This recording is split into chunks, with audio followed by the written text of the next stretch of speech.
Israel mulai luluh dengan ajakan Hamas untuk memperpanjang perjanjian gencatan senjata.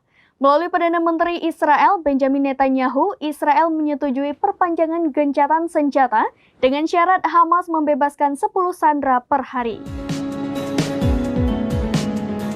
Israel memberi lampu hijau terkait ajakan Hamas untuk memperpanjang perjanjian gencatan senjata. Namun Israel memiliki syarat agar gencatan senjata di Gaza diperpanjang.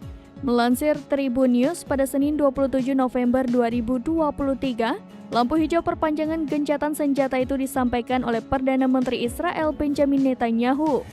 Ia mengatakan Israel akan melanjutkan memperpanjang gencatan senjata asal Hamas melepaskan 10 sandera per hari. Sementara sebelumnya Hamas sempat melobi pemerintah Israel untuk memperpanjang perjanjian gencatan senjata.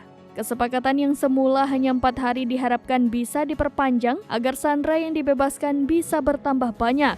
Tentu saja niat baik tersebut mendapat respon positif dari berbagai pihak termasuk sang mediator yakni pemerintah Qatar. Juru bicara Kementerian Luar Negeri Qatar mengatakan bahwa negaranya mendukung rencana Hamas dan Israel untuk memperpanjang gencatan senjata.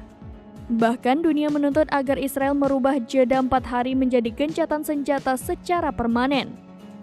Namun tampaknya tuntutan warga dari seluruh dunia ini bertentangan dengan keinginan pasukan pertahanan Israel atau IDF. Adapun keinginan IDF yakni membasmi atau memusnahkan Hamas hingga ke akarnya.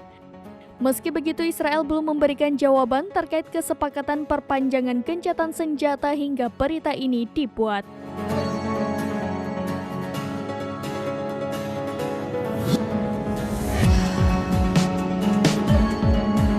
Demikian informasi terkini Syedara Lun. Saksikan terus berita lainnya di kanal YouTube Serambi News, website dan Facebook serambinews.com.